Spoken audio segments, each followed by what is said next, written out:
एक औरत ने अपनी सहेली की दी हुई एक बूढ़ी मुर्गी मार दी, लेकिन अचानक उसे पता चला कि उसकी बेटी भी मारी गई है और उसका चेहरा इतनी बुरी तरह से काटा गया था कि पहचानना मुश्किल था। पुलिस जांच में सामने आया कि बेटी को ठीक 44 बार चाकू मारा गया था, उतनी ही बार जितनी बार औरत ने मुर्गी काटी। सबसे अजीब बात यह थी कि सीसीटीवी में साफ दिखा कि वही औरत अपनी बेटी को चाकू मार रही थी, जबकि उसे याद था कि उसने तो सिर्फ मुर्गी मारी थी। इस उलझन और गिल्ट में डूबकर औरत ने अपनी जान दे दी, लेकिन ऊपर वाले ने उसे एक और मौका दिया। वो फिर उसी वक्त लौट आई जब उसकी बेटी जिंदा थी और सहेली फिर से वही मुर्गी देने आई। पिछली बार की डरावनी यादों से डरी हुई औरत ने इस बार मुर्गी लेने से मना कर दिया और ठान लिया कि अब वो अपनी बेटी की हर हाल में रक्षा करे। लेकिन उसका पति बोला, एक मुर्गी के लिए इतना तमाशा क्यों? बेटी ने भी मम्मी के हाथ का चिकन सूप मांगा। सहेली ने जबरदस्ती मुर्गी उसके हाथ में पकड़ा दी और रसोई में भेज दिया। औरत अब डर रही थी कि कहीं इस मुर्गी का उसकी बेटी से कोई अजीब रिश्ता तो नहीं। उसने जांच करने के लिए मुर्गी के पैर पर हल्का सा कट लगाया। तभी बेटी ने जोर से चीख मारी। वह दौड़ी, पर बेटी की टांग पर कोई नई चोट नहीं थी। बेटी ने कहा, शायद पुरानी चोट लग गई होगी। अभी औरत सोच ही रही थी कि पति गुस्से में आया। मुर्गी रसोई से गायब थी। औरत को थोड़ी राहत मिली, लेकिन पीछे मुड़कर देखा तो बेटी भी गायब थी। सब मिलकर बेटी को ढूंढने लगे, लेकिन सहेली तो मुर्गी ढूंढ रही थी। औरत ने पूछा, क्या बेटी की गुमशुदगी का मुर्गी से कोई रिश्ता है? पति बोला, बेटी ऊपर है और मुर्गी भी मिल गई है। बेटी कहती है, मम्मी मैं तो यही थी, तुमने मेरा नाम लेकर इतनी जोर से चिल्लाया कि मैं डर गई। औरत और भी उलझ गई। क्या ये सब उसकी कल्पना थी? उसने पति से पूछा, ये मुर्गी आखिर है कहाँ से? पति ने जवाब दिया, गाँव से लाया हूँ, लेकिन तुम अजीब क्यों बर्ताव कर रही हो? पति ने कहा, अब बस करो और सूप बनाओ। औरत को पति पर शक हुआ तो उसने पति से कहा कि वो खुद मुर्गी मारे। पति मान गया। औरत ने कहा, पहले मुर्गी का पैर काटना, सिर नहीं। पति ने वैसा ही किया। औरत ने बेटी को एक कमरे में बंद कर दिया ताकि कोई उसे नुकसान न पहुंचा सके। पति ने मुर्गी मार दी और बेटी ठीक थी तो औरत को थोड़ा सुकून मिला, लेकिन जैसे ही वह सूप बनाकर लौटी, देखा बेटी फिर से मरी पड़ी, चेहरा बुरी तरह कटा हुआ। अगले ही पल पति और सहेली अंदर आए और उस पर आरोप लगाने लगे कि उसने ही अपनी बेटी को मारा है। औरत हैरान थी। उसने तो साबित कर दिया था कि मुर्गी और बेटी का कोई रिश्ता नहीं, फिर भी वही नतीजा निकला। अब औरत को पति और सहेली पर शक हुआ, लेकिन पति सीसीटीवी फुटेज लाया जिसमें वही औरत अपनी बेटी को मारती दिख रही। पुलिस आई, जांच की और सबूत औरत के खिलाफ थे। उसके नाखूनों में बेटी का डीएनए, चाकू पर खून। पुलिस उसे गिरफ्तार करने लगी। औरत चिल्लाई, मैं निर्दोष हूँ, लेकिन उसके पास कोई सबूत नहीं। वो हार मानने को तैयार नहीं। सोच रही थी कि आखिर सब कुछ दो बार एक जैसा क्यों हो रहा है। तभी उसे जासूस का मैसेज मिला, मैं सब जान गया हूँ, सच तो यहीं कहीं है, बस तुमने देखा नहीं।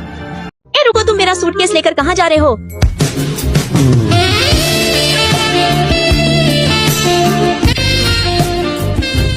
क्या बोला तुमने? यही कि तुम मेरा सूटकेस लेकर कहाँ जा रहे हो? लेकिन तुम्हारा सूटकेस तो वहाँ पर है।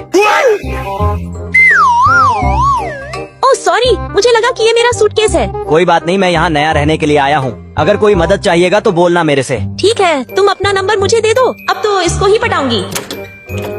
तुम्हारे पास विनेगर है क्या? हाँ मेरे पास है, ये लो।